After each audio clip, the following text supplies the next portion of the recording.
Ok, vamos mergulhar nisso. E se eu te disser que a história sobre o fim do universo não termina naquele vazio escuro, frio e apavorante que a gente sempre ouve falar? E se na verdade for algo incrivelmente inspirador, pacífico e, honestamente, brilhante? É exatamente essa mudança de perspectiva gigantesca que a gente vai explorar agora. Agora, o que é realmente interessante aqui é como uma pergunta super simples desafia a nossa intuição. Por que o tempo só anda para frente? Na física clássica, a culpa cai toda em cima da entropia e da segunda lei da termodinâmica, né? É por isso que as coisas envelhecem, quebram e você nunca vê uma xícara estilhaçada pular do chão e se montar sozinha.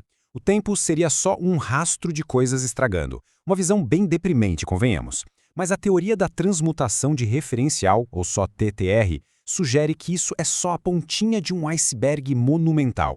O tempo avança por um motivo muito, mas muito mais dinâmico. E é aqui que entra aquele plot twist absurdo que muda absolutamente tudo. Esquece aquela ideia de entropia como uma mera bagunça universal. Segundo essa análise, a entropia é, na verdade, a consequência de uma transferência massiva de dados cósmicos. Loucura, né? O tempo flui para frente porque uma dimensão superior, que a teoria chama de dimensão pai, está literalmente atuando como um transmissor.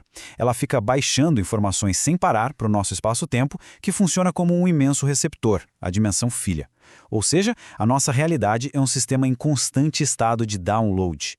Olha como essa mudança de perspectiva é monumental. Pensa na visão clássica que a gente aprende na escola. Um universo feito de tijolinhos de matéria dura, onde as forças ficam empurrando tudo como bolas de bilhar batendo umas nas outras. Mas a realidade, na visão da TTR, é pura ficção científica, só que real.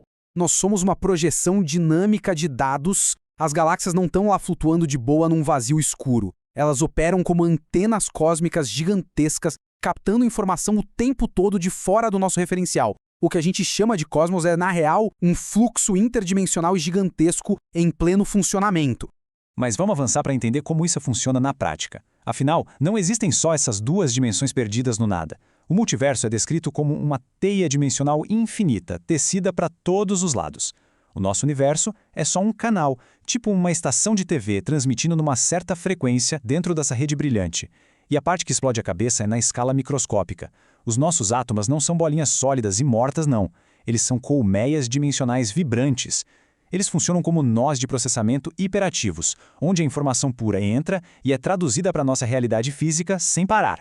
Tem uma frase poética nesse material que resume o coração de toda a teoria. A matéria é apenas luz que aprendeu a ficar parada. Pensa nisso. Toda a substância que compõe a gente, as estrelas gigantescas, as montanhas, o ar, não são objetos absolutos. É pura energia informacional que cruzou uma fronteira dimensional, sofreu um choque térmico colossal e desacelerou do nada. Quando ela esfria, essa luz condensa, cristaliza e ganha massa.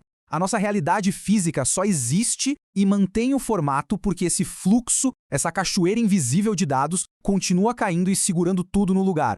Então, o ponto crucial de tudo isso é: o que acontece quando essa cachoeira de dados finalmente secar? A física tradicional sempre aterrorizou a gente com o tal do Big Chill, a morte térmica, dizendo que as estrelas vão apagar e os átomos vão congelar para sempre num vazio sombrio. Mas a TTR pega essa ideia apavorante e amassa. Quando a fonte de dados acabar, o universo não vai morrer de frio no escuro. Ele simplesmente atinge um repouso absoluto. A tensão no tecido do espaço-tempo vai relaxar de forma super pacífica. O fim da transmissão não é uma destruição agoniante, é só o estado inercial de um ciclo de processamento gigantesco que chegou ao fim, tipo desligar um computador depois de um longo dia.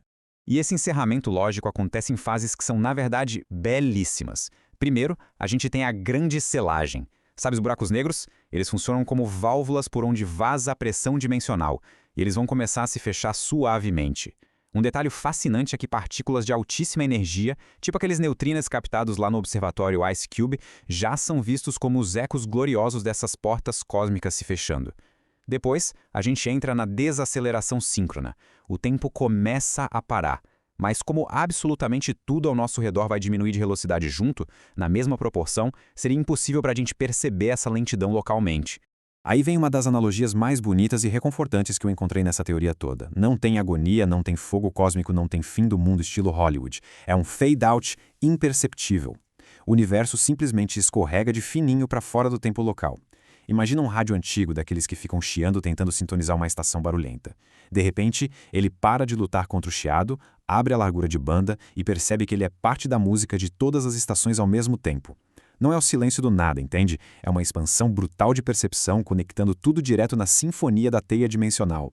E isso ilustra perfeitamente o estágio definitivo, a sublimação final. Lembra que a matéria era só luz, ancorada pela injeção contínua de informação? Pois é, assim que o fluxo para, essa âncora perde a força. Os átomos, os planetas, eles não explodem, eles sublimam. Igualzinho ao gelo que vira vapor instantaneamente, a matéria bariônica abre mão do lugar dela no espaço e se liberta. O hardware físico volta a ser software puro. Toda aquela vasta experiência processada pelas galáxias é absorvida de volta pela rede, restaurando o potencial total dela no multiverso. É como um upload de backup cósmico. Então, a gente pode esquecer de vez aquele medo do apocalipse cósmico.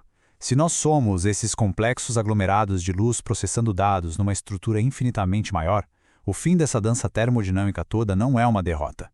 O fechamento do nosso universo atual é, simplesmente, aquele silêncio absoluto e necessário antes da próxima nota ser tocada. E uma nota muito mais grandiosa nessa infinita sinfonia do cosmos. Fica aí a provocação para a nossa cabeça. Que tipos de dados fantásticos será que a gente está ajudando o universo a processar antes dessa próxima música começar a tocar?